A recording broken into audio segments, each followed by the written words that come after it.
Ahora sí, ahora estamos en condiciones de poder grabar la clase.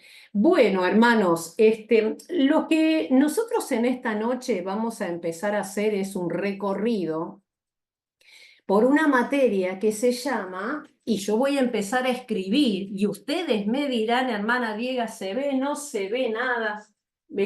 Así que yo voy a escribir acá. Panorama bíblico. Panorama bíblico. No sé si se ve, hermanos. ¿Se ve? ¿Se Sí, ve? sí, Sí, por sí, acá sí sí. se ve. ¿Se ve bien? Sí, Bueno. se ve. Entonces vamos a recorrer esta materia que se llama panorama bíblico. Bueno, hermanos, ¿y por qué decimos y por qué a esta materia nosotros la llamamos panorama bíblico? Y bueno, la llamamos panorama bíblico porque según la definición que hay en el diccionario, es como la idea de definir panorama. Es como que uno se sube a un lugar alto, muy alto, y desde ese lugar alto uno puede ver en forma panorámica, por ejemplo, una ciudad, por ejemplo. Entonces, esta materia, el propósito que tiene esta materia, es que nosotros podamos ver en forma panorámica la Biblia, en forma panorámica. Y esta Biblia, el recorrido que vamos a hacer con esta materia, es poder verla a toda la Biblia en forma panorámica, desde el primer libro que es Génesis hasta el último libro que es Apocalipsis. Entonces nosotros vamos a ver la materia, ¿cómo? En forma. Ustedes saben que pueden hablar, se desmutean y pueden Panorámica. en Panorámica. forma panorámica. Panorámica. ¿Y por qué, hermana Diega, vamos a ver la Biblia en forma panorámica? Y bueno, la vamos a ver a la Biblia en forma panorámica porque vamos a hacer como a un vuelo de ave, un vuelo de pájaro, vamos a ir viendo todos los libros de la Biblia, pero no cada detalle de cada libro, sino en forma panorámica vamos a recorrer cada uno de los libros. ¿Por qué en forma panorámica vamos a recorrer cada uno de los libros y no en forma detallada? Porque ustedes saben, hermanos, que el Instituto Teológico Cuadrangular tiene una currícula de materias. Está estructurado en 4 años y cada año del Instituto Bíblico tiene distintas materias. Esas distintas materias son las que me van a llevar a ver en detalle algunos libros de la Biblia. Por ejemplo, voy a ver en forma detallada los primeros 5 libros de la Biblia y esos libros se llaman Pentateuco. Después vamos a ver, por ejemplo, todos los libros de los profetas mayores, y así se llama esa materia, profetas mayores. Y después vamos a ver todos los libros de los profetas menores, y después vamos a ver los libros históricos que tiene la Biblia, vamos a ver las epístolas pastorales, que son las de Tito, primera de Timoteo, segunda de Timoteo. Tal vez entre también ahí Filemón, vamos a verlas. También vamos a ver las epístolas paulinas. Las epístolas pastorales son epístolas del apóstol Pablo, pero las separamos a las pastorales y dejamos las que no son pastorales, las dejamos como epístolas paulinas. Y después vamos a ver también en la currícula del Instituto Teológico, vamos a ver materias como las epístolas universales, vamos a ver Daniel y Apocalipsis juntos, vamos a ver angiología, vamos a tener también eh, una materia que se llama administración, como ustedes están viendo, y bueno, y una serie de materias. Pero yo todo esto a ustedes les estaba contando para decirles que nosotros vamos a partir de esta noche y durante unas cuantas clases vamos a ver panorama bíblico. Esto que no va a ser en detalle, pero sí vamos a tratar de cubrir todos los libros del Antiguo Testamento y todos los libros del Nuevo Testamento. Entonces, hermanos, miren qué vamos a hacer a partir de esta clase. ¿Se entendió entonces qué vamos a ver en panorama bíblico? ¿Sí? Ustedes Sí, saben sí, entendido. Sí, que sí. tengo la frase de latiguillo que la repito en todas las materias y que casi es sin darme cuenta, ¿no? ¿Se entendió, hermanos? ¿Se entendió, hermanos? Así que ustedes me van a escuchar repitiendo esto. ¿Se entendió, hermanos? Así que bueno, porque necesito, bueno, contar con su aprobación, si se entendió o no, para poder seguir adelante. Entonces, hermanos, panorama bíblico se va a tratar específicamente de poder interpretar las escrituras, las vamos a interpretar a las escrituras desde dos posturas teológicas.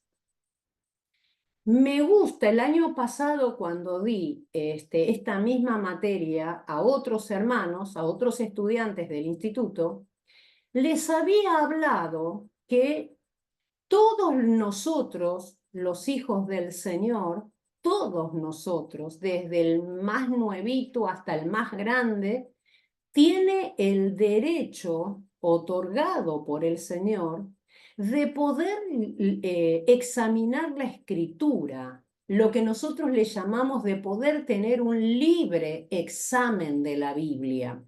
¿Qué es esto del libre examen de la Biblia? Que todos nosotros, todos, podemos leer la escritura. Debemos leer la escritura.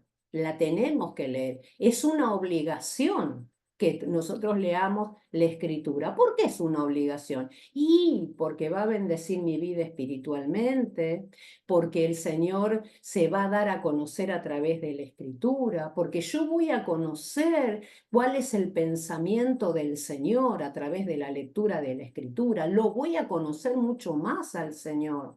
Voy a conocer qué promesas Dios ha dado para nuestras vidas. ¿Y qué puedo hacer yo cuando estoy en medio de tribulaciones, en medio de una enfermedad, en medio de algún problema, en medio de escasez? ¿Qué es lo que puedo decir? ¿Qué puedo decir al Señor? ¿Qué le puedo reclamar al Señor? ¿Qué puedo encontrar en la Biblia que Dios me habla a mí? Porque ustedes saben una cosa, lamentablemente nosotros no tenemos ángeles que bajen acá, que nos toquen la trompeta y que nos digan a nosotros qué dice o qué piensa el Señor sobre determinada situación que a nosotros nos toca vivir. Entonces, como no va a bajar el ángel con una trompeta, el Señor nos ha dejado la palabra de Él, su palabra, y a nosotros nos toca escudriñar la escritura. De hecho, en Juan vamos a encontrar que dice escudriña la escritura, que escudriñemos la escritura. Es decir, todos nosotros tenemos la obligación de leer la palabra del Señor. ¿Qué es lo que nosotros no podemos hacer? Nosotros no podemos interpretar la escritura como a nosotros nos parece. Eso es lo que no podemos hacer. Sí podemos y debemos leerla, la escritura, libremente. Nadie nos puede a nosotros cercenar el derecho de leer la escritura. Nadie, no hay ningún pastor, ningún maestro, ningún grupo, ninguna religión. Nadie puede decir, no, usted no puede leer la palabra de Dios, no puede leer la Biblia. No, es un derecho. Y este derecho, hermanos, vuelvo a reiterar, es un derecho que todos tenemos, el libre acceso a la lectura de la escritura, de la palabra del Señor. Lo que no podemos hacer es interpretarla libremente. ¿Por qué no podemos interpretarla libremente? Porque si yo permito o dejo que cada uno de nosotros interprete libremente la escritura, nosotros podemos caer en errores de interpretación. Podemos caer en errores. Algunos pueden interpretar de una manera, otros pueden interpretar la Biblia de otra manera, algunos pasajes bíblicos lo pueden interpretar de otra manera. En cambio, nosotros nos tenemos que asegurar que todos nosotros, todos los hijos del Señor, interpretemos la escritura de acuerdo a la mente del autor, de acuerdo a lo que quiso decir el autor. Entonces, de nuevo, rebobino, el autor es Dios. Timoteo dice que toda la escritura fue inspirada por Dios. Toda la escritura, y que la escritura tiene una utilidad, es útil para enseñar, para corregir, para redarguir, para prepararnos para todo, ¿no? Entonces, si la escritura fue inspirada por Dios y Dios utilizó a determinados escritores para que escribieran, como vamos, ¿ustedes pueden nombrarme alguno de los escritores de la Biblia? Se pueden desmutear, hermanos.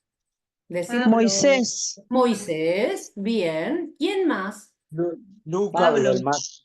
¿Quién? Sí. Perdón, no entendí. Pablo. Pablo, sí. ¿Quién más? Pedro. Juan. Juan, Lucas. Pedro, sí. Santiago. Mateo. Bien, bien. Entonces, alrededor de 40 escritores hay en la Biblia, alrededor de 40. ¿Y saben toda la Biblia, más o menos, qué periodo abarca la Biblia de historia de la Biblia? Todo lo que tenemos en la Biblia, más o menos, ¿ustedes saben cuánto tiempo refleja la escritura? ¿No? ¿Saben? ¿Algunos de ustedes saben cuánta historia hay esta Biblia? ¿En cuánto tiempo? ¿Qué cantidad de tiempo representa aquí?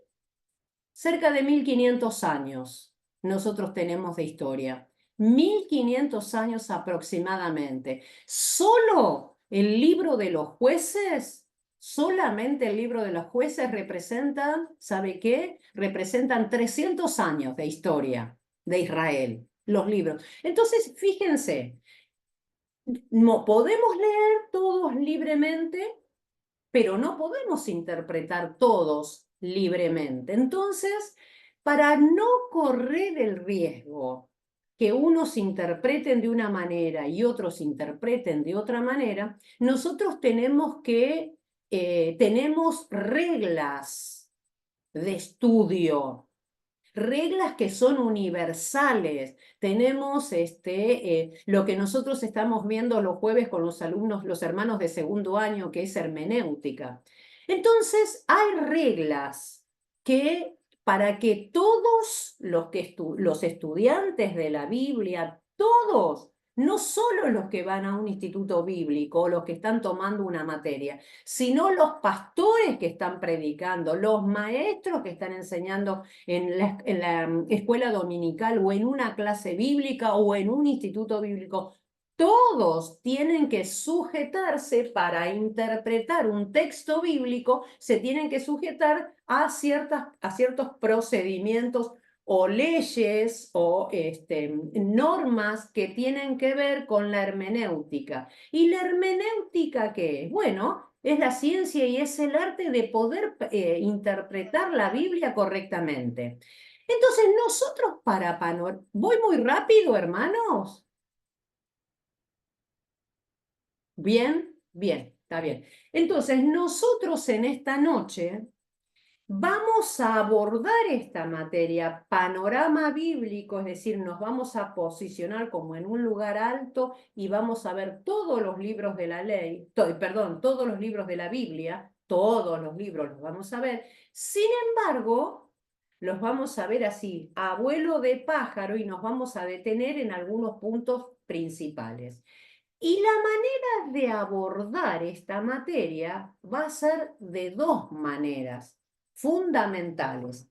y yo voy a escribir ahora, hermanos, porque son dos teologías que nosotros vamos a utilizar para poder interpretar toda la Biblia, dos teologías. Una de ellas, a ver, voy a borrar acá, hermanos, voy a borrar acá, y ustedes me dirán si ven. Una de ellas es la teología, perdón, me salió no me salió bien. La teología, ¿se ve ahí? De las dispensaciones. Sí, se ve. Sí, hermano. De las Sí, se ve. dispensaciones puse. Esa es una. Y la otra teología que nosotros vamos a mirar ahora es la teología de los pactos. No sé, esta lapicera ya me empezó a dejar a pie. La teología de los pactos.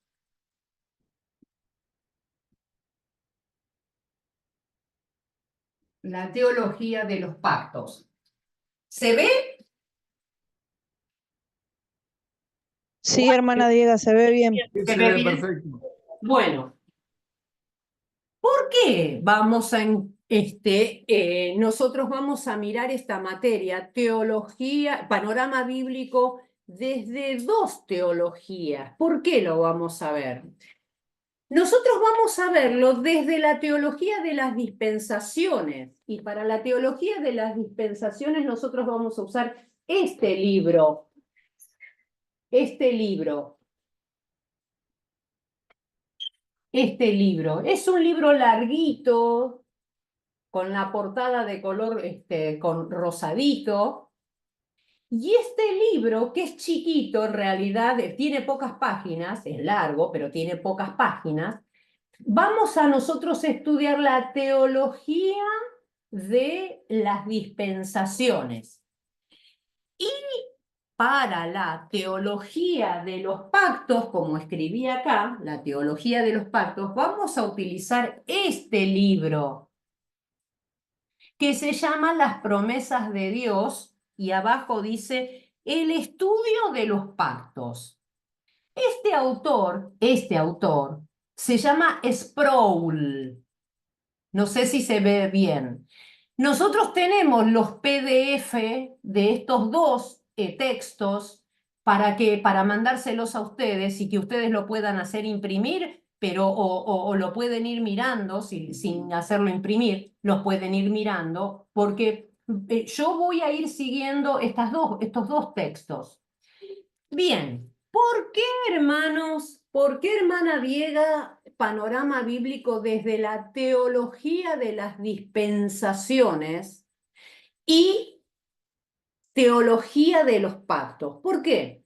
Bueno, nosotros lo primero que tenemos para decirles a ustedes es que la iglesia cuadrangular está parada en la teología de las dispensaciones. Está parada en eso, en la teología de las dispensaciones. Y ya voy a explicar qué es las teologías de las dispensaciones.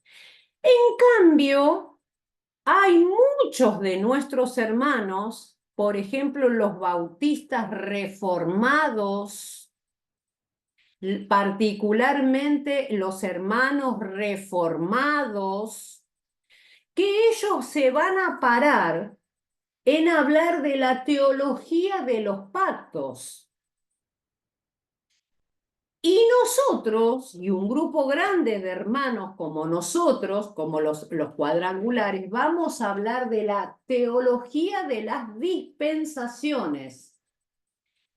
Y entonces, hermanas, ya que nosotros, que somos cuadrangulares, y otros hermanos que también ahora son tenemos algunos hermanos que son estudiantes de otras iglesias, no son cuadrangulares, pero ellos también están parados sobre la teología de de las dispensaciones. Entonces, hermana Diega, díganme una cosa, ¿por qué no estudiamos solamente la teología de las dispensaciones y dejamos de lado la teología de los pactos? ¿Saben por qué hacemos esto, hermanos?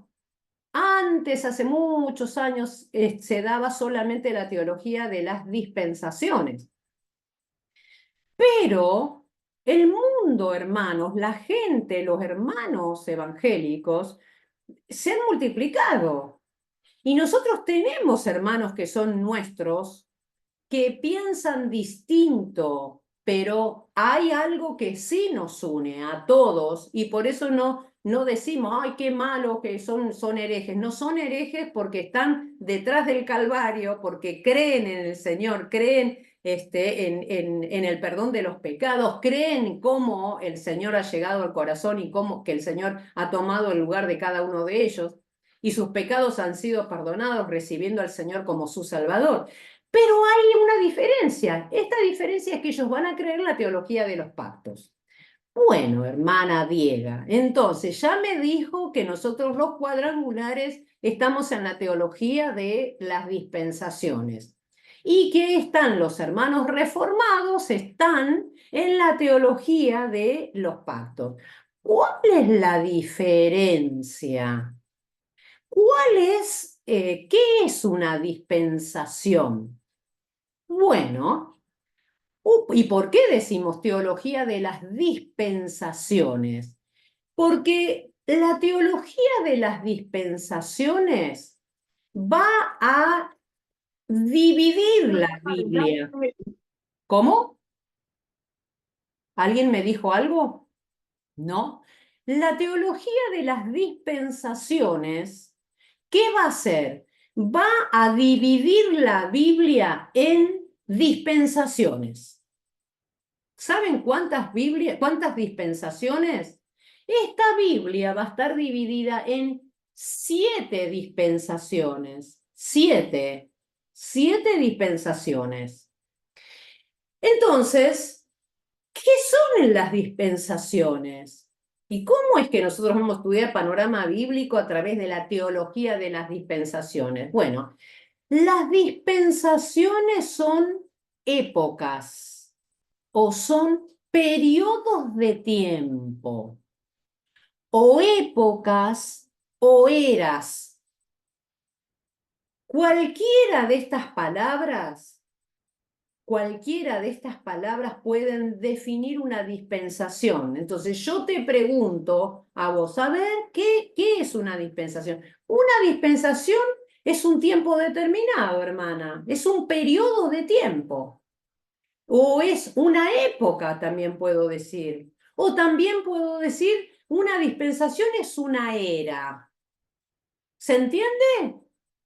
La Biblia está dividida, esta teología de las dispensaciones divide a la Biblia en 7 periodos de tiempo, o en 7 épocas, o en 7 eras, ¿no? Y esas son 7 cosas que tenemos que tener en cuenta y que las vamos a estudiar. Cada una de esas dispensaciones van a tener un nombre. Y cada una de esas dispensaciones que tienen un nombre, cada una de esas dispensaciones van a tener distintos acontecimientos. Por ejemplo, la primera dispensación en la cual nosotros vamos a empezar a estudiar, que está aquí en la Biblia, la primera dispensación, que es un periodo de tiempo, este periodo de tiempo tiene un nombre, se llama la dispensación de la inocencia. Exactamente, de la inocencia. Hermana Diego, ¿y de dónde saca usted esta primera dispensación que se llama dispensación de la inocencia? De este librito, del librito que les mostré a ustedes. Miren, hermanos, este librito es un libro muy fácil de leer, porque ustedes se van a encontrar, no sé si lo alcanzan a ver, o acerco un poco más, no sé, o alejo un poco más. ¿Se ve algo? O más o Ahí menos. sí, ¿Ahí ahí. sí? Bueno, esta hoja, la primera hoja de que tenemos en este libro, me va a hablar de la primera dispensación, que va a tener un nombre. Ese nombre es la dispensación de la inocencia. ¿Y cómo y cuándo comienza esta dispensación y cuándo termina esta dispensación para darle lugar a la segunda dispensación? Bueno, va a comenzar esta dispensación, ¿saben con qué? Con la creación.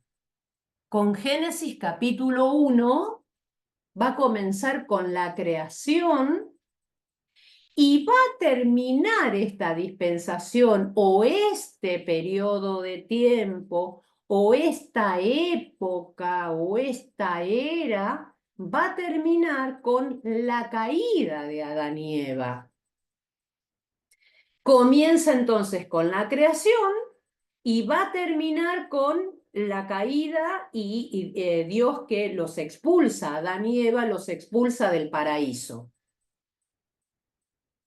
¿Sí? ¿Se entiende? Entonces, a partir de este hecho, cómo comienza y cómo termina, va a comenzar entonces la segunda dispensación. La segunda dispensación se llama conciencia, ¿no? Y esta segunda dispensación, que se llama así, conciencia, esta conciencia va a comenzar ¿con qué? Va a comenzar con la historia de Acá. los hijos de Adán y Eva, Caín, Abel, y hay un tercer hijo, ¿se acuerdan el nombre? Set, pastora. Set, claro. Entonces va a comenzar esta segunda dispensación con los hijos de Adán y Eva. Entonces con Caín, con Abel y con Set. ¿Y saben con qué acontecimiento va a terminar? Va a terminar con el juicio por el diluvio. Con el juicio del diluvio, ahí termina. Y después va a comenzar una tercera dispensación. Recuerden, una dispensación es un periodo de tiempo, o una era, o una época. Entonces, esta tercera época, o esta tercera era, o este tercer periodo de tiempo, va a comenzar entonces se llama gobierno humano. Gobierno humano. Y acá está el gobierno humano. Y ahí nosotros vamos a ver en el gobierno humano, lo paso despacito por si ustedes no lo alcanzan a ver, son todos dibujos, pero que son una maravilla, hermanos. ¿Saben por qué? Porque en forma así panorámica podemos visualizar en forma rápida, mejor dicho, los hechos que van a ocurrir en la tercera dispensación, ¿no? Los hechos. Entonces nosotros vamos a ver que va a estar acá en Noé. La tercera dispensación va a comenzar con Noé, con los hijos de Noé, y va a terminar, van a pasar muchos años, y va a terminar con la Torre de Babel, hecho que está en la Biblia. Termina en el juicio cuando a la gente de esa época se le ocurre hacer la Torre de Babel. Termina ahí esa tercera dispensación. Después viene la cuarta dispensación. La cuarta dispensación se llama dispensación de la promesa. Cuarta dispensación se llama dispensación de la promesa. Y entonces va a comenzar ¿con qué historia? La historia de Abraham, y van a pasar muchos hechos dentro de la Biblia, muchos acontecimientos, va a pasar mucho tiempo, y va a terminar, esta cuarta dispensación va a terminar con el pueblo de Dios que es esclavo en Egipto. Y esta es la imagen de esta dispensación la cual estoy hablando. ¿Sí? Y va a terminar esta dispensación de la promesa Y vamos a comenzar con la quinta dispensación, que es la dispensación que se llama dispensación de la ley. Quinta dispensación es la dispensación de la ley. Y ustedes saben una cosa, hermanos, en esta dispensación es una dispensación de mucho tiempo, de muchos años y años y años. La Biblia la vamos a estudiar en la quinta dispensación, la dispensación de la ley, y vamos a estudiar hechos que tienen que ver, por ejemplo, cuando Moisés sale de Egipto, dejan la esclavitud. Acuérdense, la cuarta dispensación terminó con la esclavitud de Israel. Pero esta quinta dispensación es la salida de Moisés y todo lo que atraviesa durante esos años en el desierto, y va a terminar en el reinado de Salomón. Van a aparecer todos los reyes, ¿no? Saúl, David, Salomón, ¿sí? Y yo les dije que era larga esta dispensación. Va a continuar con los otros reyes, ¿no? Con Jeroboam, con Roboam, ¿no? Va a seguir así. Va a seguir esta quinta dispensación cuando tanto el reinado del norte, porque recuerden que bajo Roboam, el hijo de Salomón, antes era un solo reino, el reino de Israel. Pero ya con Roboam, el reino se va a dividir en dos partes, el reino del norte y el reino del sur. Entonces vamos a tener ahí dos reyes. Uno, Roboam, el hijo de Salomón, que va a estar en el reino del sur, y vamos a tener a Jeroboam, que va a estar en el reino del norte. Pero continúa todavía esta quinta dispensación. Todavía continúa. ¿Y saben hasta dónde llega esta quinta dispensación? Va a llegar hasta el momento, porque la ley se extiende, el periodo de la ley se extiende hasta el momento de los evangelios, hasta que viene el Señor Jesús. Se va a extender el quinto, entonces la quinta dispensación hasta los evangelios. Y en los evangelios, ¿qué vamos a ver? Vamos a ver que Jesús es crucificado. Y va a terminar esta quinta dispensación, va a terminar con la ascensión de Cristo, del Señor, al cielo. ¿Bien? ¿Hasta ahí? Entonces, comenzó esta quinta... Pastora, Sí, discúlpeme hermano. que le interrumpa. Sí, ¿La puedo interrumpir? sí, Discúlpeme. claro. Yo no anoté el nombre de la primera dispensación porque creía que era la creación y me Inocencia. confundí. La inocencia Ay. se llama. Y acá en la quinta, como La usted ley. nombró la ley, nombró el reino de Salomón, no termina en el reino de Salomón, termina en la ascensión de Jesús. Termina Ahí- en la ascensión de Jesús, sí. Es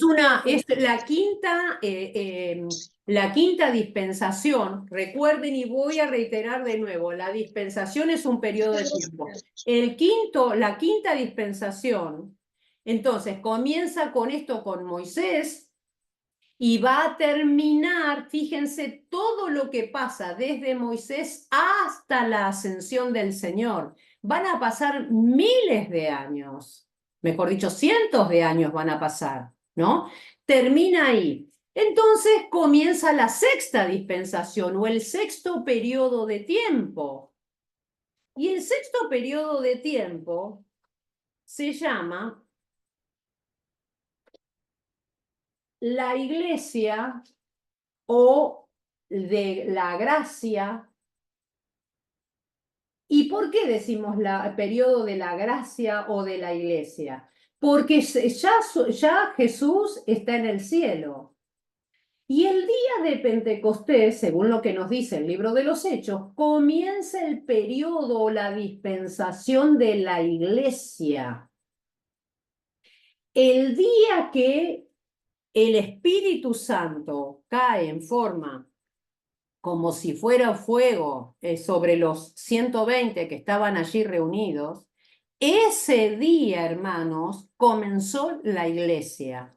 Por eso decimos que la sexta dispensación es la dispensación o de la gracia o la dispensación de la iglesia. Esa dispensación es la dispensación sexta y es la dispensación en la cual nosotros estamos en la actualidad. Nosotros estamos en el periodo de la iglesia. Estamos en la dispensación de la gracia, la dispensación de la iglesia. Todavía la dispensación no ha finalizado. ¿Cuándo va a finalizar la dispensación? Bueno, la dispensación de la iglesia, que comenzó la iglesia y la dispensación comenzó el día que vino el Espíritu Santo, en el Pentecostés. Ahí, en ese momento, comienza la iglesia. Se termina la ley, comienza la iglesia. Estamos en el periodo de la iglesia y, hermanos, el periodo de la iglesia, ¿saben cuándo va a terminar? Con el arrebatamiento de la iglesia. Comienza entonces con Pentecostés. A ver si lo tengo acá en la imagen. Sí, acá está. Descenso dice acá, no sé si ustedes lo alcanzan a ver, dice acá, descenso del Espíritu Santo, el descenso del Espíritu Santo, ¿sí? Ahí es donde comienza la dispensación de la iglesia. Hermano, ¿se ve un poco mejor o más o menos? Si me hacen con el dedito, ¿sí? Más o menos. Si yo lo acerco, ¿se ve mejor o peor? Se ve un poco mejor. Ahí mejor. Ahí se ve un poco mejor. Bueno, acá dice el descenso del Espíritu Santo. Acá comienza la dispensación o el periodo del tiempo de la iglesia. Por eso nosotros no estamos bajo la ley, estamos bajo el periodo de la gracia.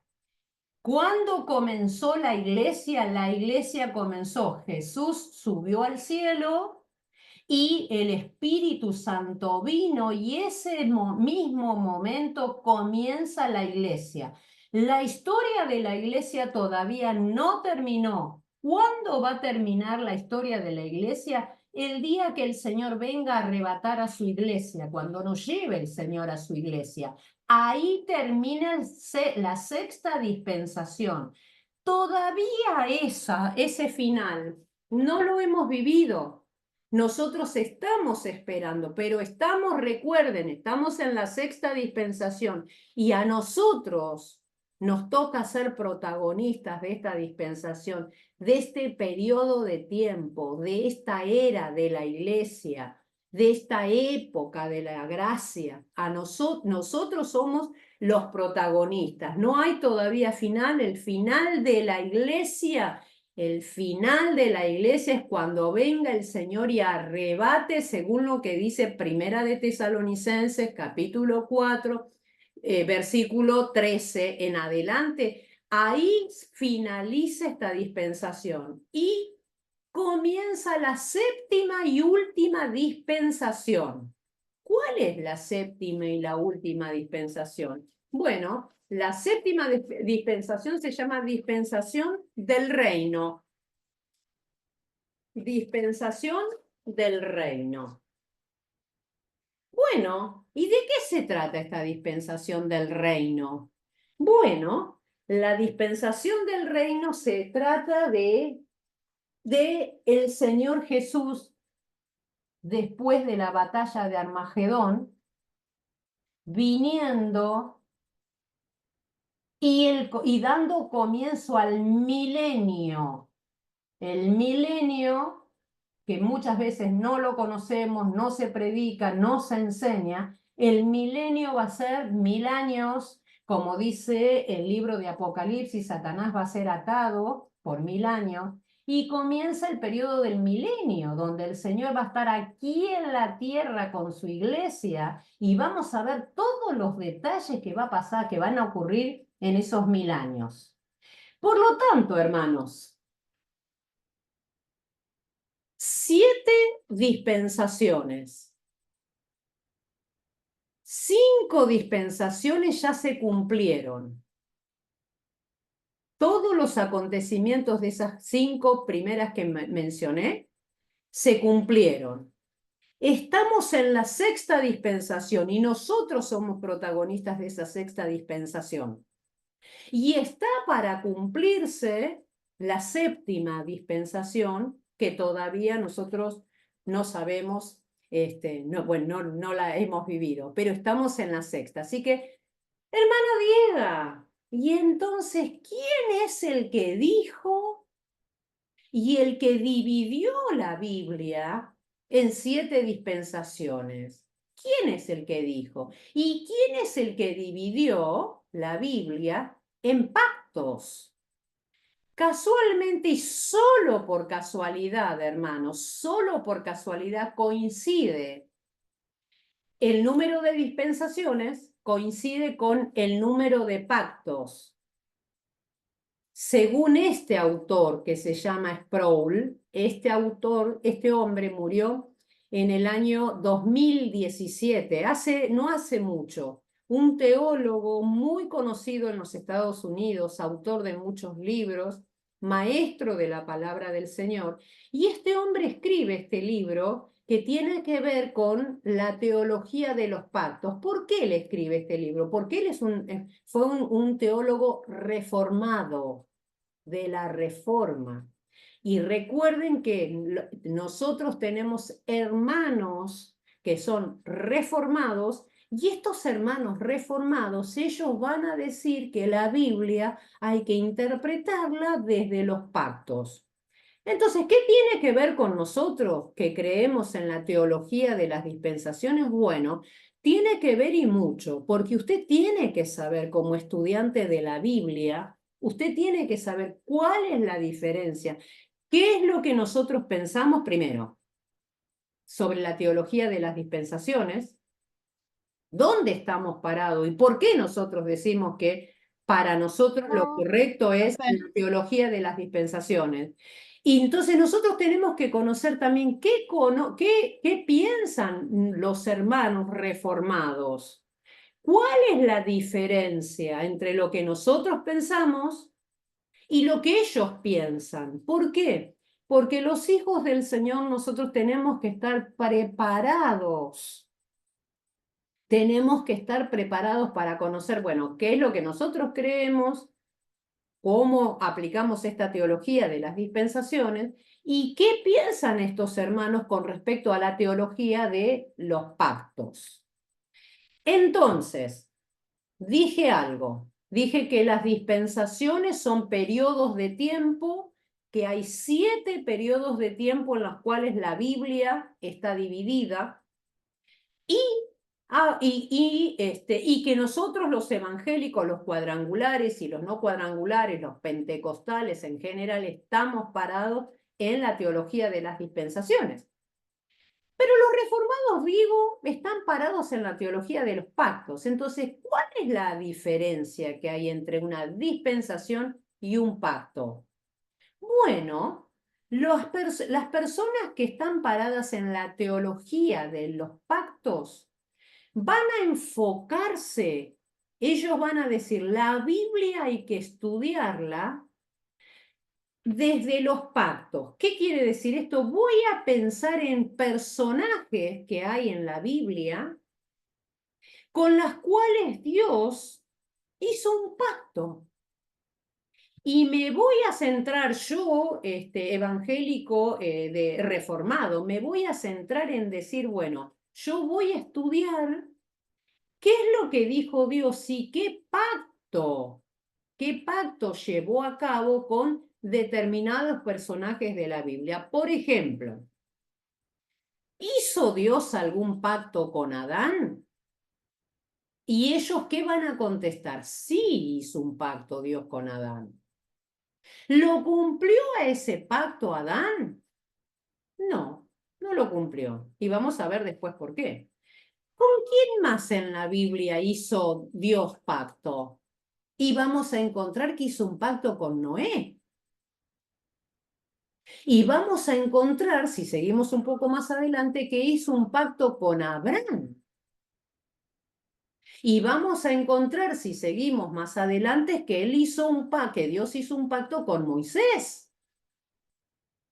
Y vamos a encontrar, si seguimos más adelante, que Dios hizo un pacto con David.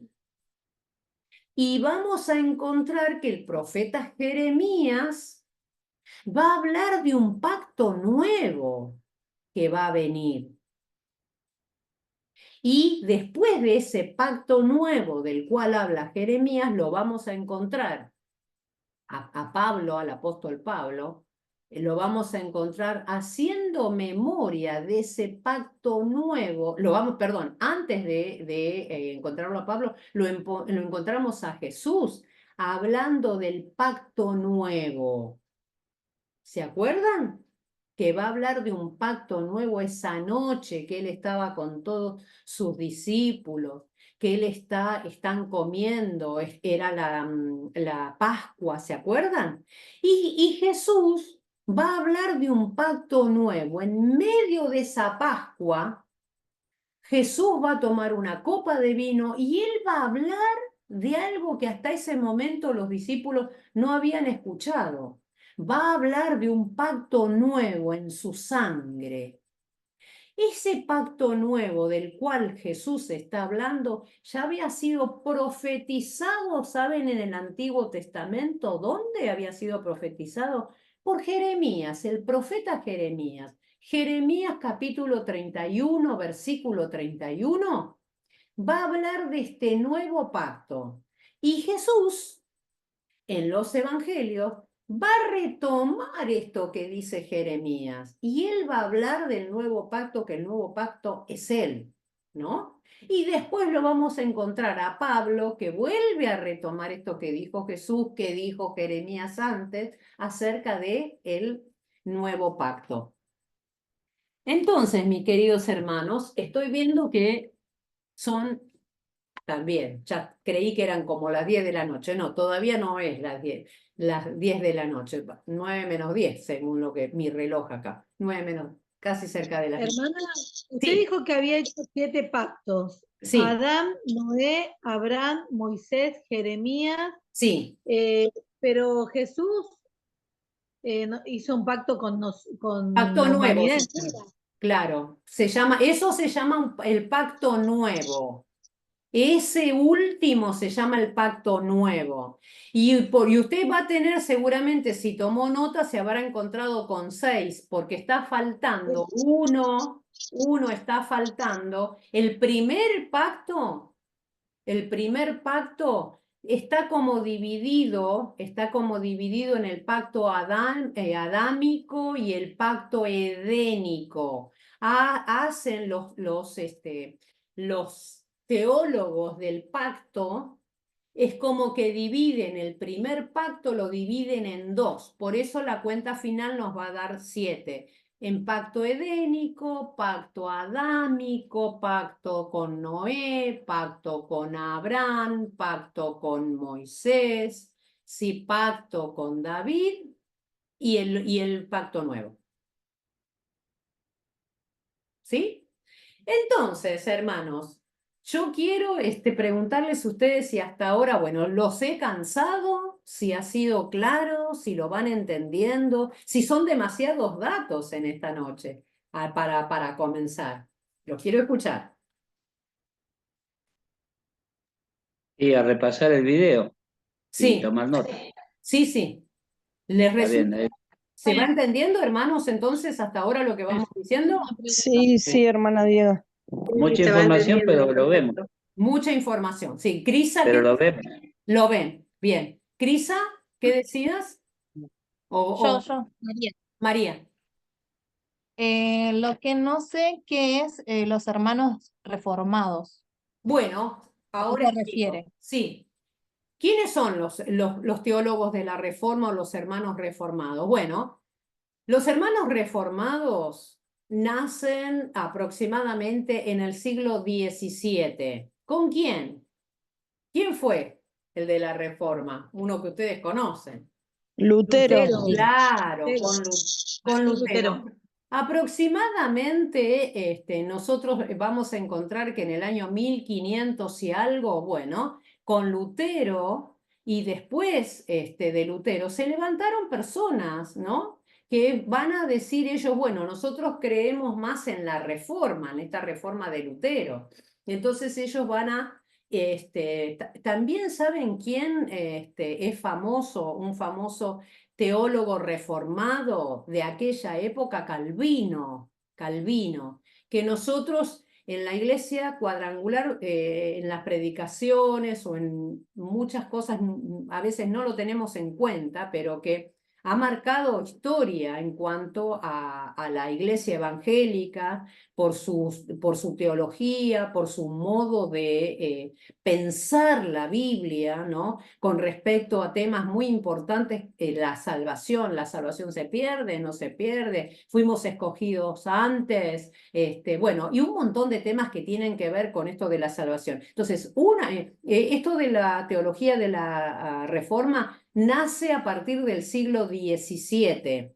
Entonces, nosotros tenemos gente, digamos, personas que se han destacado desde esos siglos hasta esta época que nosotros estamos viviendo. Desde aquella época, entonces, se levantaron hombres que eran teólogos de la Reforma y que hablaban acerca de estos pactos, ¿no? Ellos se paraban en ese lugar. Y en la actualidad también hay algunos. Desde ya les digo, bueno, este autor de este libro, que falleció este hombre en el año 2017, esta gente son teólogos de la Reforma. Pero también tenemos otros teólogos de la Reforma, de las cuales cuando vamos a las librerías para comprar algunos libros, por ejemplo, encontramos a Berkhof,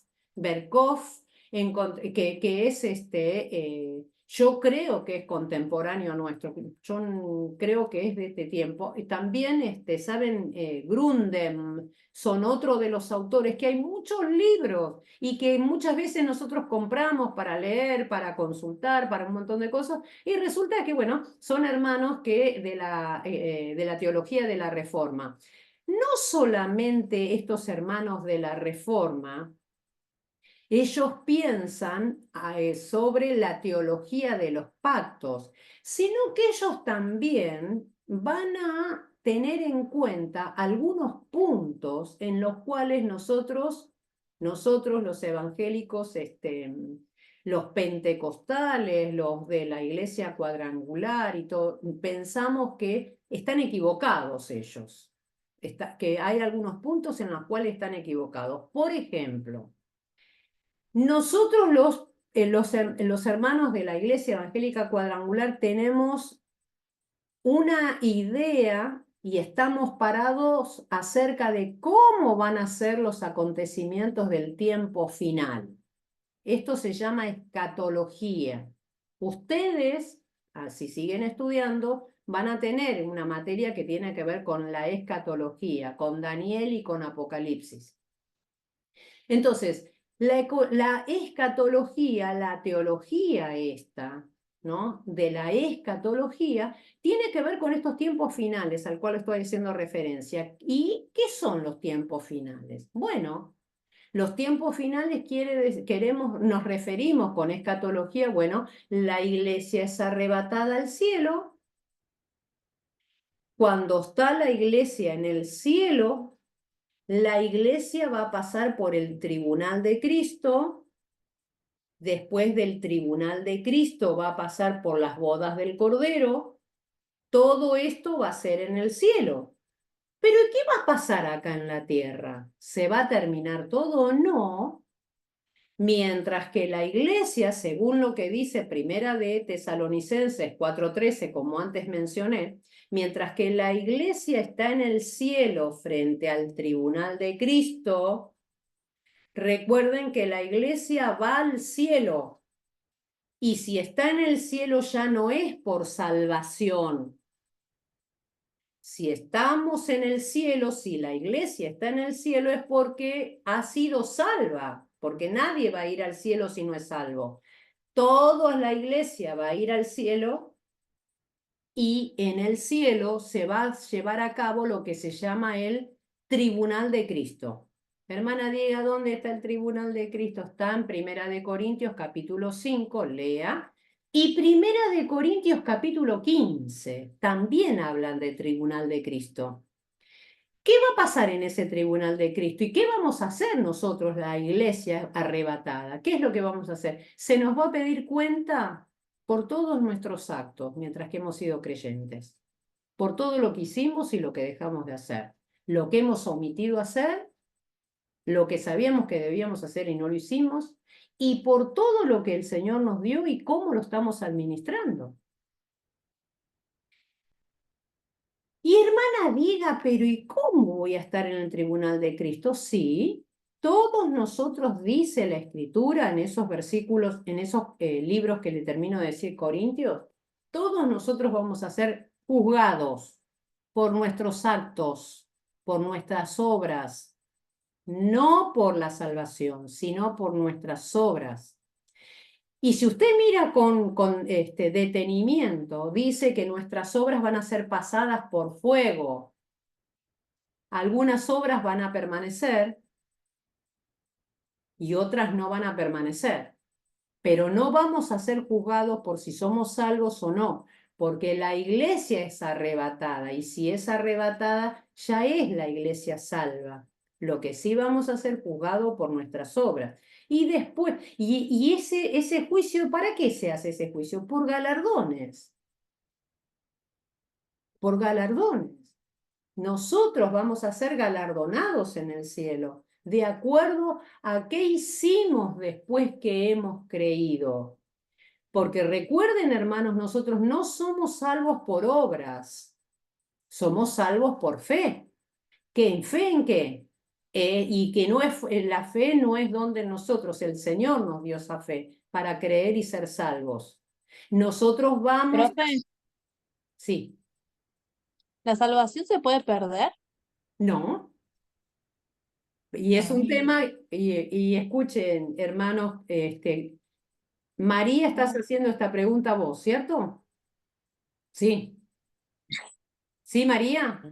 Sí, te estás Sí. riendo, María, te estás riendo. Bueno, la salvación, por supuesto que no se puede perder.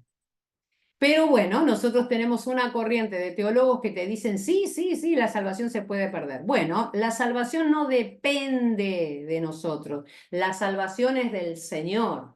Entonces, si el Señor me está dando algo a mí gratuitamente, quiere decir entonces que no es tan segura, ni tan cierta, ni tan fuerte la obra del Señor para poder salvarme. Pero este tema de la salvación, si se pierde o no se pierde, es un tema que lo vamos a ver en una de las teologías que estudiamos. Tenemos la doctrina 1, doctrina 2, doctrina 3, doctrina 4, y en una de esas doctrinas vamos a hablar acerca de la salvación.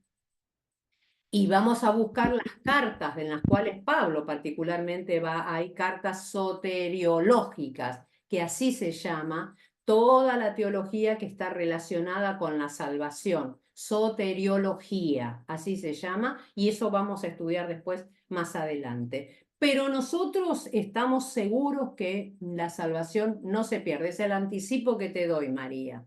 No se pierde. No tenemos que andar con miedo que vamos a perder la salvación.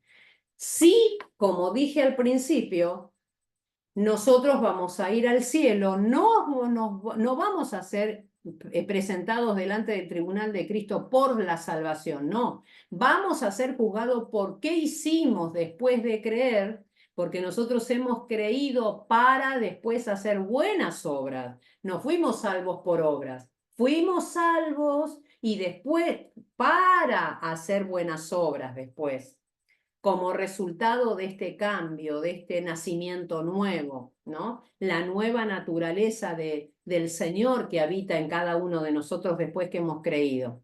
Entonces, hermanos, yo estaba contando esto, estaba diciendo esto, porque la iglesia entonces va a estar allá en el cielo, tribunal de Cristo, arrebatamiento, tribunal de Cristo, las bodas del Cordero. ¿Qué pasa acá en la tierra? Y bueno, acá en la tierra, como dice, hay un tango que yo no lo conozco, pero que dice el tango, el mundo sigue andando. Va a seguir el mundo andando, pero ¿y qué pasa acá en la tierra? Y va a comenzar va a comenzar la tribulación. ¿Y cómo, hermana Diega, va a comenzar la tribulación? Sí, porque Daniel habla de una famosa semana, la semana 70. Hasta ahora, desde la profecía del libro de Daniel, solamente se han cumplido 69 semanas, pero la profecía de Daniel habla de 70 semanas. 70 semanas de 7 años, vamos a ver eso de qué se trata. Estamos todavía en la semana 69. ¿Cuándo se desarrolla y se cumple esa semana 70? Cuando la iglesia está arriba.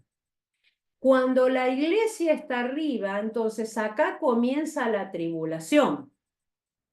Esa tribulación va a durar 7 años. Y esa tribulación se va a dividir en 2 partes.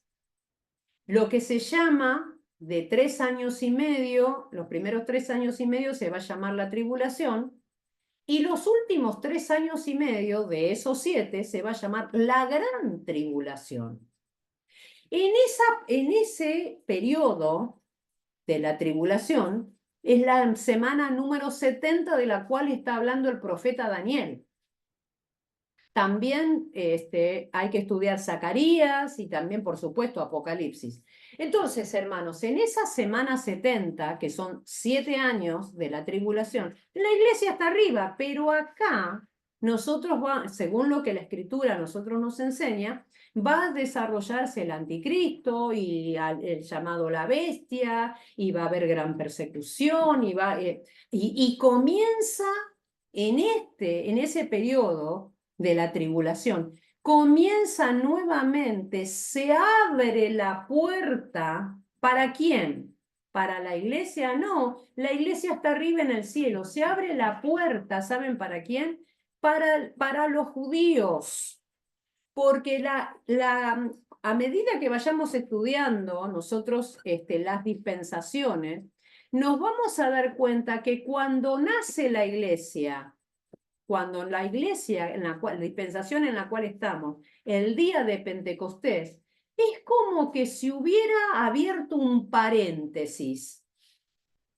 Ese paréntesis se paró de contar la historia de Israel y comienza la historia de la iglesia hasta el arrebatamiento. La iglesia en el arrebatamiento se va. Y otra vez es como que el paréntesis se abre y comienza nuevamente la historia de Israel. Mateo 24, aunque muchas veces mal interpretamos y la aplicamos a la iglesia, Mateo 24 Jesús está hablando de ese periodo, de la gran tribulación. Comienza entonces de nuevo a contar la historia y a correr el tiempo para Israel. Y hermana Diega, y entonces en esa época va a haber algunos salvos, y seguramente que va a haber algunos salvos, gentiles, salvos, que no son de Israel, porque usted está diciendo que comienza de nuevo la historia de los judíos. Bueno, seguramente que va a haber algunas personas que van a aceptar a Jesús y van a ser salvos. Entonces, hermanos, yo les conté de todos estos acontecimientos finales, y sigue todavía, hay muchas cosas más, porque al finalizar la gran tribulación se va a armar la batalla de Armagedón, donde ahí va a venir el Señor Jesucristo y se va a cumplir la profecía que está en Apocalipsis, que todo ojo le verá, porque en el arrebatamiento de la iglesia no lo va a ver nadie, solamente la iglesia va a escuchar esa trompeta del cual habla Primera de Tesalonicenses, capítulo 4, la iglesia va a escuchar. Y el Señor dice que vienen las nubes, lean Tesalonicenses. No viene el Señor acá en la tierra, sino que en las nubes va a atraer a la iglesia hacia Él, hacia el Señor. La iglesia va a ser quitada de la tierra, pero el Señor ahí, todo el mundo no lo va a ver al Señor, solo la iglesia. ¿Cuándo se cumple la profecía de que todo ojo le verá, dice la Escritura? Lo va a ver todo ojo. Al final de la gran tribulación, cuando habla lo que dice Apocalipsis. ¿Cuándo? Y bueno, se va a desarrollar esa guerra famosa de la guerra del Armagedón, donde el Señor dice que con la espada de su boca los va a matar. Y después de esa guerra, que va a ser atado Satanás, entonces comienza lo que se llama el milenio. Al final de los 1000 años. ¿Y ahí quién va a venir en esa guerra del Armagedón? La iglesia, más las personas, todas las personas que estén ahí en el cielo van a venir y va a reinar la iglesia aquí, en el cielo, perdón, en la tierra acá, durante estos 1000 años. Al fin de estos 1000 años, Satanás es desatado, dice Apocalipsis, por un breve tiempo, hasta que finalmente es enviado al lago de fuego. Y comienza, y ahí es donde dice la Escritura, baja la nueva Jerusalén, la nueva Jerusalén va a ser aquí en la tierra, ¿no? Y nuevamente va a ser todo restaurado, todo restaurado como era la idea original del Señor. Entonces, hermanos, ¿por qué les digo esto de los acontecimientos escatológicos, los acontecimientos del tiempo final? Porque estos teólogos del pacto, ellos tienen diferencias con respecto a estos acontecimientos de los tiempos finales. ¿Ellos qué van a decir? Bueno, no. La iglesia sí va a pasar por la tribulación, van a decir ellos. Sí van a pasar por la iglesia, va a pasar por la tribulación. Va a pasar por toda la tribulación, después va a venir el Señor Jesucristo. Eso dicen algunos teólogos del pacto. Otros van a decir, no existe el milenio. No existe. El milenio es una cuestión nada más que se puede decir es un pensamiento. Otra parte dice de los teólogos del pacto, no existe ese milenio. Entonces, esa es nuestra diferencia, los que pensamos acerca de la teología de las dispensaciones, esa es nuestra diferencia con los de la teología del pacto. Ellos van a decir que la Biblia se puede estudiar teniendo en cuenta estos pactos que Dios hace personalmente con estos hombres, estos personajes que están en la Biblia, pero además ellos van a decir, bueno, los acontecimientos del tiempo final son distintos de lo que ustedes creen. ¿Y qué otra cosa? Y esto es muy fundamental para saber y para que nosotros nos posicionemos, que ellos van a decir que la iglesia es el Israel del Antiguo Testamento, que nosotros, la iglesia, somos la continuidad de ese pueblo. La Biblia no nos dice eso. Nosotros somos un pueblo distinto del pueblo del Antiguo Testamento, del pueblo de la ley. ¿Y dónde, hermana Diega, usted por qué me dice esto? ¿Dónde está esto que usted está diciendo? Que en la iglesia están los judíos, estaban los gentiles y apareció un tercer grupo que es la iglesia, que son los gentiles que aceptaron al Señor Jesucristo. Y la Biblia es muy clara en diferenciar perfectamente a estos grupos. Hermana Diega, ¿y dónde usted me dice que yo me tengo que mirar en la Biblia? Bueno, usted va a darse cuenta a medida que vayamos estudiando que no es lo mismo Israel que la iglesia. La iglesia es otra institución distinta de Israel. Ahora, ¿nosotros vamos a mirar hacia el Antiguo Testamento como si fueran extraños? No, no, porque el Nuevo Testamento contiene todo el Nuevo Testamento. Perdón, el Nuevo Testamento contiene el Antiguo Testamento. El mismo Jesús, vamos a ver cuando estudiemos esta y lleguemos a esa dispensación, el mismo Jesús va a estar hablando acerca de la ley y quién era él y cuándo cumplió la ley, ¿sí? Entonces, hermanos, esas son las diferencias que hay entre la teología de las dispensaciones y las teologías del pacto, ¿no? Esas son las grandes diferencias que nosotros tenemos. Nosotros vamos a aprender bien las dos cosas, las dos teologías, la teología de las dispensaciones y la teología de los pactos. Los vamos a aprender bien.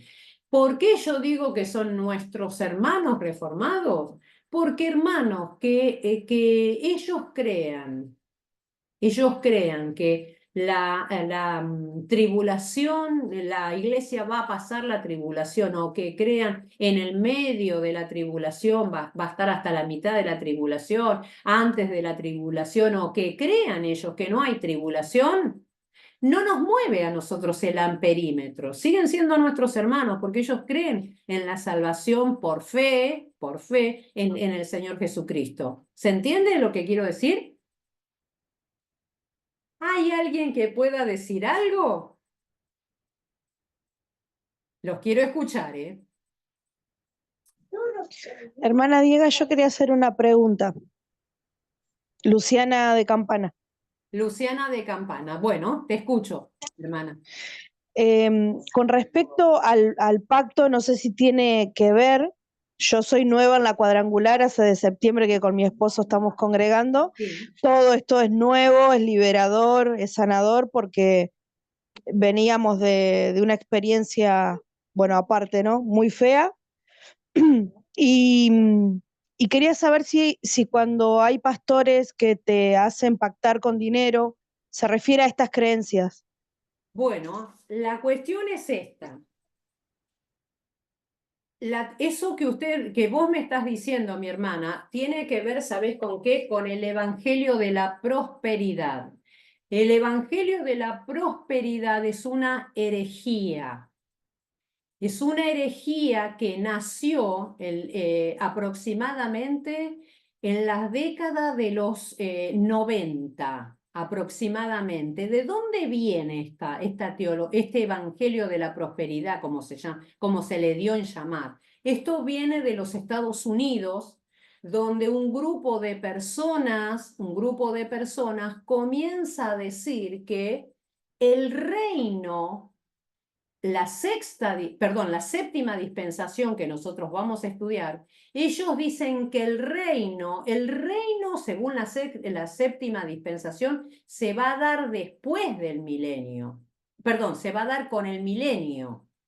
Pero estos falsos profetas y apóstoles, ¿qué van a decir? Ellos van a decir, no, el reino es ahora, es acá, es ahora. Y nosotros, los evangélicos, porque son evangélicos, nosotros los evangélicos tenemos que prepararle a Jesús este reino, se lo tenemos que preparar. Entonces, una de las maneras de preparar este evangelio, este reino, es arrebatarle al enemigo lo que él nos arrebató. Entonces, por eso van a salir y van a decir, yo declaro, yo decreto, yo digo esto, y van a decir, bueno, si usted quiere recibir dinero, si usted quiere recibir bendición, porque no dicen dinero, bendición de Dios, usted tiene que hacer un pacto con Dios. ¿Ese pacto en qué consiste? En que le des miles de dólares, estoy hablando en los Estados Unidos, o aquí en la Argentina, miles de pesos. Porque si vos das, el Señor después te va a duplicar, triplicar o cuadruplicar la cantidad de dinero que das. Nunca, nunca, nunca la iglesia, ni las epístolas que nosotros tenemos, que son las que pertenecen al Nuevo Testamento, al tiempo de la iglesia, nunca, nunca, nunca se habilitó, se dio se dio a entender que nosotros tenemos que hacer pactos con el Señor Jesucristo, de ninguna manera. Eso es una herejía, es una teología que tiene que ver con el falso evangelio de la prosperidad. Y hay muchos exponentes, pero muchos exponentes de este evangelio. Por ejemplo, usted encuentra en Miami, por ejemplo, usted encuentra en Miami al Pastor Maldonado, a Cash Luna, a hay otro hermano, hay otro hombre también, no es hermano, hay otro hombre más que también en Estados Unidos muy conocido, que hay profetas también que promueven esto. Traiga usted el dinerito, haga un pacto con Dios. Hermanos, hay que reprender a esa gente. Y no hay que tener ningún miedo porque no es bíblico y además es satánico. Es satánico. Son gente que quiere vivir del resto de las personas y ellos son los que viven bien. ¿Saben qué es lo único que le interesa? Le interesa solamente sacarle la lana a las ovejas. Sacarle la lana a las ovejas, llenándose ellos los bolsillos y profetizándose un avión, profetizándose una casa, un nuevo auto, se profetizan entre ellos y ellos dicen y le dicen a usted que usted tiene que tener una casa, que tiene que tener el auto, que tiene que tener el barco, que tiene... ¿Y qué si Dios quiere que usted sea como fue Juan el Bautista? Porque el Señor en su viña hay de todo. Hay de todo. Algunos lo llamó, como tenemos ejemplos en la Biblia. Juan el Bautista dice que vivía en el desierto y que comía langostas y su ropa de qué era, de piel de camello. ¿Decía así? ¿Sí? Bien. Entonces, fíjense, tenemos una persona, un hijo del Señor, un representante acá en la Biblia, como Juan el Bautista, y tenemos de pronto a un Salomón, un rey con las riquezas máximas que pudo conocerse en aquel tiempo. Pero de pronto lo podemos encontrar en el Nuevo Testamento, podemos encontrar a un apóstol como Pablo, que decía, yo sé vivir con mucho, sé vivir con poco. Estoy acostumbrado para tener hambre, pero como para estar saciado. Entonces, depende de qué quiere el Señor, porque nosotros en la actualidad también conocemos hijos del Señor que son empresarios, que son gente que tiene mucho dinero, que colaboran con la iglesia, ¿no? Y encontramos de pronto otros hermanos que, como dice la Escritura, que tienen para comer, tienen para vestirse, porque el Señor ha prometido esas cosas básicas, y que viven bien y contentos con lo que tienen. Y de pronto nosotros conocemos hermanos que tienen mejor posición económica que la nuestra, pero nunca la Escritura a nosotros nos manda a que nosotros pactemos con Dios, de ninguna manera. Ese es el evangelio de la prosperidad y es falso, hermana, falso, completamente falso. ¿Alguna pregunta más? Gracias, Diego. Nosotros estuvimos 4 años y medio en un lugar así y en pandemia el Señor nos rescató de ese lugar. O sea, la historia es larga, no voy a entrar en eso, ¿no? Porque no es el momento. Pero todo lo que usted dice es real y cuando salís de ese lugar que Dios te rescata, experimentás a Cristo, experimentás la libertad, la verdad y el amor. Y se puede, lo digo por si alguien de los hermanos que está estudiando conoce a alguien que está en un lugar así. Nosotros estuvimos en un lugar sectario y realmente la verdad del Señor es esto que estamos viviendo ahora. Por eso a mí me quebranta este estudio hoy porque me trae libertad de un montón de cosas que nos han mentido y el Señor nos trae a la verdad en su camino. Así que para mí es de mucha bendición y de libertad el estudio. Bueno, gracias al Señor. Muchas gracias. Gracias a Dios. Entonces, hermano, ¿alguna pregunta más alguien puede decir? A lo mejor estoy hablando demasiado, poco tiempo para que ustedes puedan preguntar o hacer, o decir algo, aportar algo.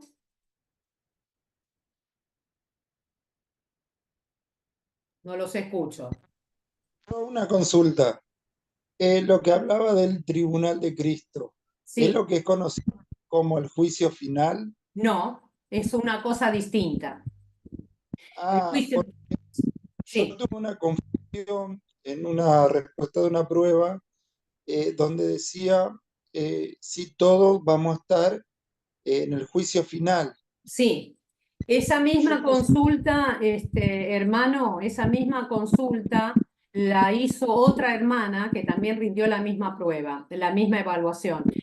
Porque estuve hablando con el profesor que dio esa materia y cuando uno la lee, lee la formulación, cómo se formula la pregunta, hay una afirmación sobre ese juicio final, dice juicio final, y hay podría prestarse a una respuesta o a otra respuesta. ¿A qué me estoy refiriendo? La iglesia va a pasar por el tribunal de Cristo. Según Apocalipsis, va a haber otro juicio, que a ese juicio se le llama el juicio final. O juicio del trono blanco. Juicio final o juicio del trono blanco. Ese juicio final o del trono blanco, que es lo mismo, es un juicio para los incrédulos. Pero, ¿qué va a pasar en ese juicio final? Y de ahí es donde viene esta pregunta que parece ser un poco confusa, hermano, en ese examen que ustedes tuvieron. Particularmente ese examen se refería a los artículos de fe de la Iglesia Cuadrangular.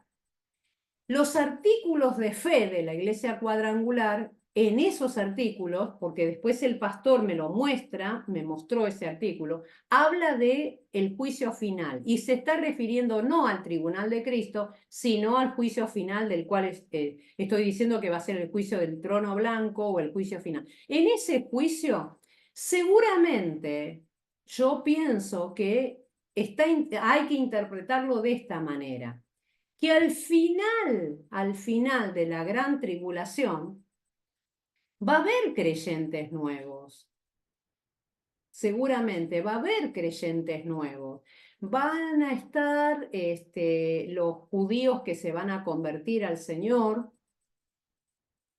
porque va a haber estos 144.000 y va a haber gente que va a creer en el Señor, pero también va a haber gentiles que van a creer en el Señor. Entonces, lo que dice ahí esto en los artículos de fe es que en ese juicio final van a estar estos nuevos creyentes, tal vez estos nuevos creyentes gentiles y también esos judíos. Entonces, eso es lo que, digamos, la duda que hubo y que el pastor, bueno, mostró de dónde lo había sacado y qué es lo que decía qué es lo que decía los artículos de fe.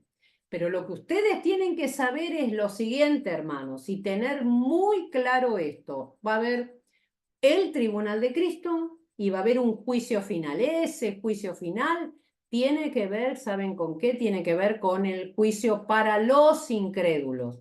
La iglesia, si ya está en el cielo, la iglesia ya es salva. Entonces, ¿por dónde va a pasar? Por el tribunal de Cristo, luego por las bodas del Cordero, como dice la Escritura, y el juicio del final es el juicio que tiene que ser el juicio para los incrédulos. ¿Sí? ¿Alguna pregunta más?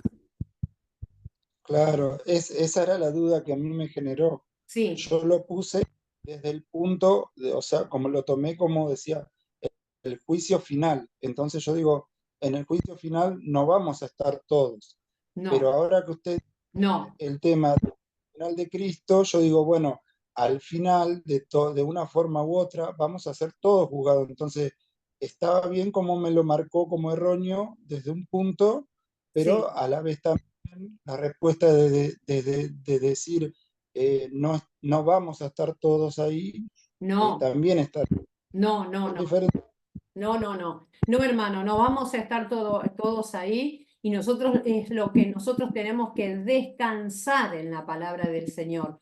Todas esas dudas a veces vienen, o como esa pregunta que la hermana María recién hace un ratito hizo, si vamos a perder o no vamos a perder la salvación. Porque bueno, son enseñanzas erróneas de la Biblia, de gente que malinterpreta la Biblia acerca de que la salvación se pierde o la salvación es eterna o no se pierde, porque algunos van a decir, bueno, entonces vivo como se me da la gana, total la salvación no se pierde, pero la verdad de todo esto es que es una mala interpretación, no es correcto decir, bueno, vivo como quiero, total la salvación no se pierde, no se trata de eso. La Biblia es muy, pero muy clara que la persona que es salva por el Señor Jesucristo da un giro de 180 grados la vida de la persona, no es la misma persona. ¿Por qué? Porque ha sido salva y la salvación tiene que dar frutos. Tenemos que dar frutos, ¿no? Tenemos que dar frutos. Así que bueno, no es lo mismo ser salvo que no salvo, tener la salvación y después perderla, tener la salvación. No es lo mismo. La salvación, hermanos, descansen en el Señor. No se pierde, no se pierde. Lo dice la Escritura. Tienen que estar tranquilos. Si en esta noche el mismo, quien sea, le preguntan, vos si te morís en esta noche, ¿sos salvo? Sí, he creído en el Señor Jesucristo. Su sangre me ha limpiado, me ha perdonado, me dio una nueva oportunidad de vida. Entonces, no tienen que tener miedo, hermanos, porque el temor viene a veces por el desconocimiento de lo que dice la Escritura. ¿Alguna pregunta más? Hermana, si podría repetir los pactos que no nos alcancé a anotar. Los pactos, sí, son 7 también. Ya le voy a decir. El pacto es el pacto edénico, el pacto edénico, el pacto adánico, el pacto noético, el pacto con Abraham o abrámico, el pacto con Moisés o mosaico, así se llama, el pacto con David y el nuevo pacto. Y algo que me quedó en el tintero decirles que de dónde yo sacaba que la iglesia no es la continuidad de Israel. ¿De dónde lo sacamos, hermana? Porque algunos hermanos están diciendo que la iglesia es la continuidad de Israel. Bueno, cuando nosotros estudiamos Romanos, el libro de Romanos, capítulo 9, capítulo 10 y capítulo 11, clarito ahí dice que somos pueblos diferentes. ¿Y por qué está esta confusión? Porque dicen que también nosotros, la Escritura dice que nosotros también somos descendientes de Abraham. Bueno, a medida que vayamos estudiando las dispensaciones y los pactos, nos vamos a dar cuenta desde qué lugar somos descendientes de Abraham y desde qué lugar nosotros somos distintos. Somos otra institución distinta, en la iglesia es distinta a Israel, es distinta, no somos iguales, ¿no? Somos distintos. Entonces, a medida que estudiemos, lo vamos a ver. ¿Alguna pregunta más? ¿Alguna pregunta? En el momento del arrebatamiento, el Espíritu Santo también se va, ¿no? Que después ya No, no tenemos más. no, esta es otra de las cosas, que nos han enseñado y nos han enseñado mal, porque lo toman de la Escritura cuando dice que hasta que que hasta que el mismo sea quitado o arrebatado, quitado de en medio. Entonces uno cuando lee eso interpreta que es el Espíritu Santo. No, en la tribulación también va a estar el Espíritu Santo obrando. Lo que nosotros no sabemos si va a obrar como obraba en el Antiguo Testamento, en forma individual obraba. Por ejemplo, un ejemplo que el Espíritu Santo obraba en forma solamente sobre algunas personas, por ejemplo, Sansón. Ese era uno, por ejemplo, ¿no? Entonces, no sabemos si después, a medida que estudiemos, vamos a ver si cuando la iglesia es arrebatada y comienza el periodo de la tribulación, si va a seguir el Espíritu Santo actuando o no va a estar más. ¿Se va el Espíritu Santo? ¿Sigue aquí en la tierra como está ahora el Espíritu Santo? Según dijo Jesús, yo me voy, pero les envío el Espíritu Santo y al mundo. No a nosotros, al mundo convencerá de pecado, de justicia y de juicio. Al mundo. Y a nosotros no, a la iglesia no nos tiene que convencer, sino que nos va a guiar, el Espíritu Santo a nosotros, ¿qué hace? Nos guía y toma lo de Jesús y nos hace saber todo lo de Jesús. Pero bueno, es para hablar un poco más extendido sobre este tema. ¿Alguien más quiere preguntar algo con respecto a esto? ¿Nadie? ¿Estamos hasta ahí? Yo, hermana Diego, la última pregunta. Sí, hermana. Por lo que usted nos está enseñando, muchas veces cuando nos dicen que la Biblia es revelada, o sea que yo la entiendo si Dios me la revela y puedo saber más o menos que otro porque Dios me la revela o no, no es así. No es por revelación, sino hay que estudiarla y hay que saber toda esta información para poder interpretarla conforme a lo que Dios escribió. Claro, hermana. Usted tiene que saber lo siguiente. En Doctrina 1, cuando vemos Doctrina 1, que la van a ver ustedes seguramente este año, los que, si es que no la vieron, porque hasta hace poco se estuvo dando esa materia. Cuando ustedes vean Doctrina 1, hay una materia, dentro de Doctrina 1 hay una parte de Doctrina 1 que se llama Bibliología, donde estudiamos la Biblia, quién la dio, cómo se hizo, en cuántos años. Hablamos con respecto a la Biblia, cómo aparece la Biblia entre nuestras manos. ¿Quién dijo todo lo que está escrito? ¿Cómo se escribió esto? Entonces nosotros decimos y enseñamos en la Biblia, la misma Biblia enseña sobre sí misma, la misma Biblia va a enseñar que la escritura fue inspirada por Dios, que Dios inspiró a los escritores. Y como siempre digo yo, bueno, entonces los escritores, ¿qué pasó? Entraron como en un trance que no saben, después se despertaron y vieron que ya habían escrito. No, Dios los inspira, les puso las palabras en su inteligencia. No es que ellos perdieron la razón y no saben qué escribieron, no, ellos empezaron como cuando uno, no sé, quiere escribir un poema, quiere escribir una carta que se inspira, bueno, acá el Espíritu Santo inspiró plenariamente, verbalmente, cada palabra le inspiró al escritor. Cuando Dios le da las palabras al escritor, le está dando la revelación. Revelar quiere decir, ¿vieron cuando no sé, se inaugura la estatua o el busto de algún prócer, de alguien muy conocido?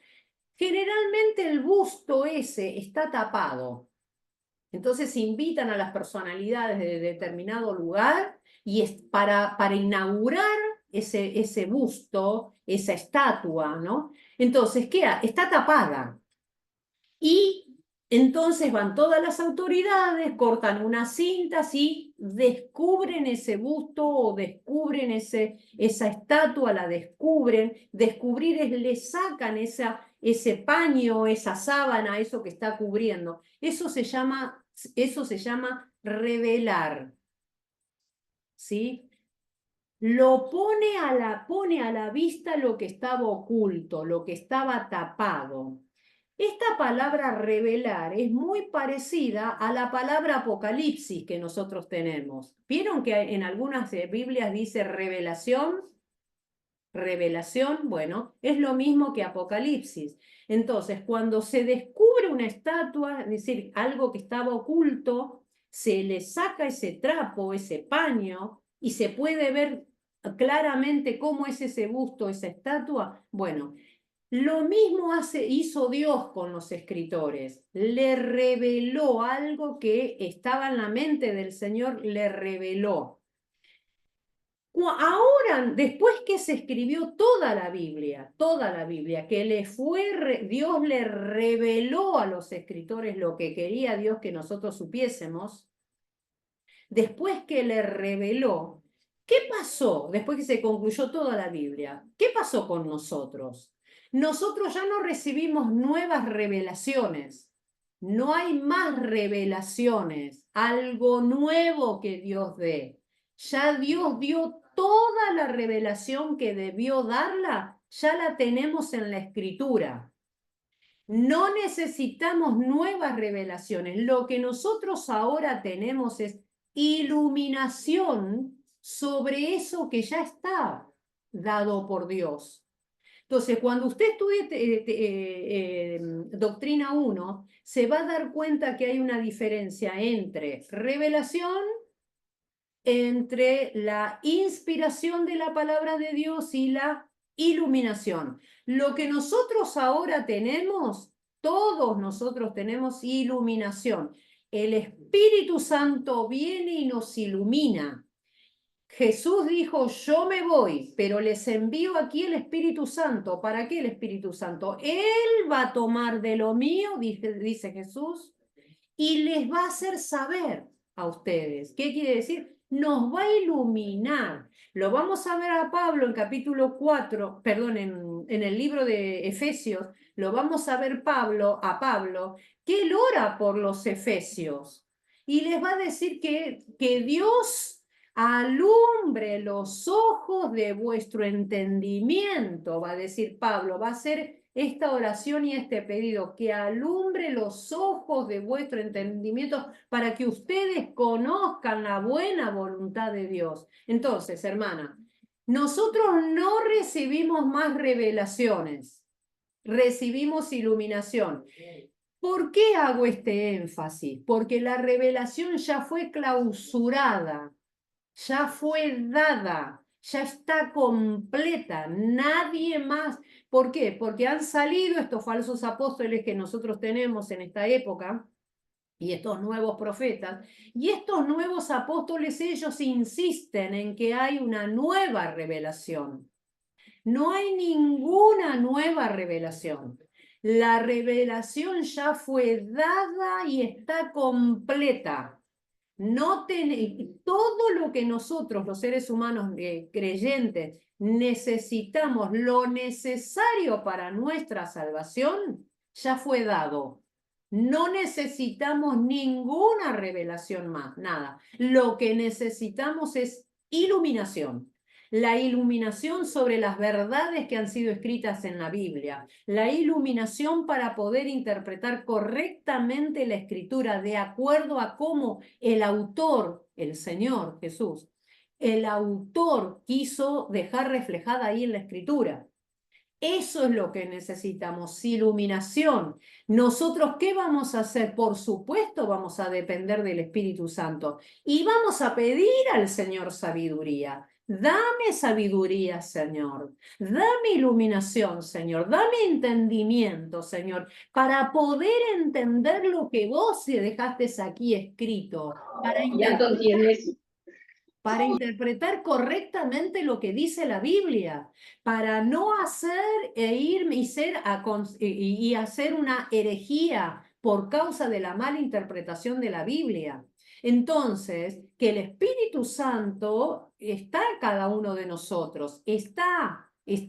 Lo que nosotros tenemos que hacer es darle más lugar en nuestras vidas para que Él nos ayude. Ahora, si tenemos el Espíritu Santo, hermana Diega, y usted está diciendo que el Espíritu Santo nos va a iluminar y que ya estamos sellados con el Espíritu Santo, entonces, ¿para qué estoy en un instituto teológico? ¿Para qué estoy ahí? Si total tengo el Espíritu Santo que me va a guiar a toda verdad. ¿Para qué estoy en el instituto? Bueno, nosotros también tenemos dentro de la Biblia, Nuevo Testamento, las epístolas paulinas, Primera de Corintios, capítulo 13, 14, va a hablar, 12, 13 y 14, y Efesios, capítulo 4, va a hablar el Señor acerca, en Efesios, capítulo 4, de los ministerios.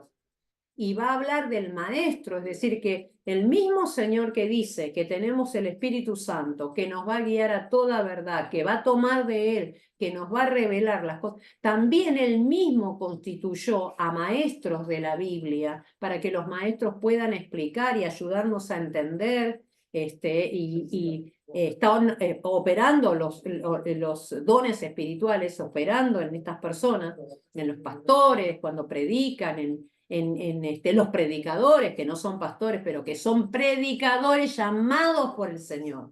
No cualquiera predica, no cualquiera está llamado a estar al frente. El Señor ha distribuido distintos dones, ¿no? Dones, y están también entre ellos los maestros. Entonces, hermanos, creo haberle contestado, hermana, acerca de la iluminación.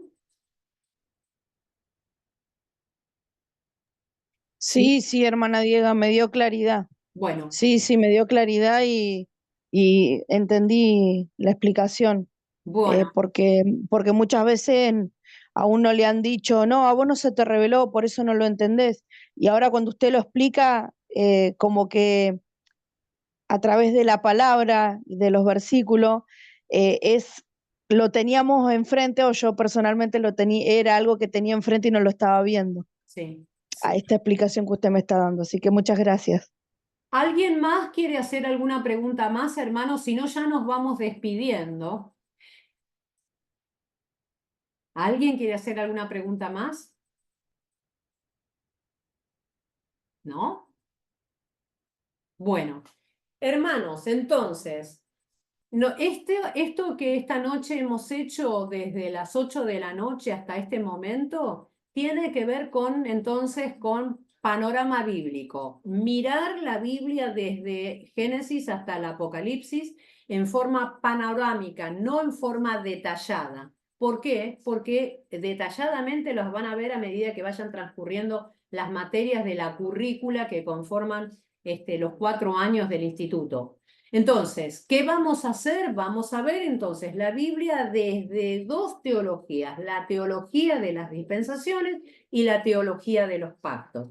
Una dispensación es un periodo de tiempo. En ese periodo de tiempo va a haber acontecimientos donde Dios se va a revelar y donde Dios va a ser responsable al hombre. A los hombres, al hombre y a los hombres que van a estar considerados dentro de cada una de esas dispensaciones. ¿Y cuál es la diferencia con los pactos? Bueno, el pacto lo que va a hacer generalmente los teólogos de la Reforma son los que se paran en la teología de los pactos y dicen, bueno, no, la Biblia la tenemos que interpretar desde los pactos. Se van a parar en pactos específicos que Dios hizo con determinados personajes o protagonistas de la Biblia, que ya se los mencioné. Que coinciden, hay 7 dispensaciones y tenemos 7 pactos, solamente es una coincidencia, porque van a encontrar que otros teólogos de la Reforma van a decir que no son 7 los pactos, sino que son menos los pactos, y algunos van a decir que son un poco más los pactos. Pero bueno, nosotros a los fines de esta materia vamos a estudiar a Sproul, un teólogo de la Reforma que ya falleció en el año 2017, un excelente maestro de la Biblia, escritor de muchos libros, los vamos a seguir, y entonces vamos a empezar a estudiar. La próxima clase, que va a ser el próximo martes, nosotros vamos a empezar con la primera dispensación y voy a intentar empezar también con el primer pacto, para que nosotros ya vayamos conociéndonos y conociéndolos y poniéndonos al tanto de qué se trata Panorama Bíblico. ¿Estamos de acuerdo?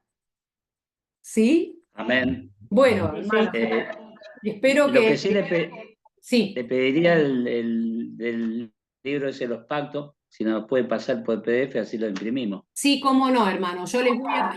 los directores de cada una de las sedes, la hermana Floren ya se los mandó. Les mandó los 2 PDF, sino de cualquier manera lo voy a volver a recordar para que ustedes puedan tener los PDFs de tanto el libro de Sproul como el libro de las dispensaciones. El libro, si se les ocurre, este libro de las dispensaciones se consigue más fácil en la librería, no sale muy caro. Y si no tienen el PDF, este libro parece ser que es más difícil de conseguirlo, pero gracias a la hermana pastora de San Pedro, ella pudo encontrar el PDF y me lo mandó, y yo se lo he mandado a otros hermanos, gracias a la pastora de San Pedro. Pasaron también acá Capilla del Señor los libros por Ya. PDF. Bien, entonces vamos a pedirle a los directores que les manden a ustedes los PDF. Y yo también a San Isidro le tengo que mandar. Hermanos, entonces, hasta acá nosotros llegamos. A ver, detener la grabación, no. Pausar, detener la grabación. Entonces,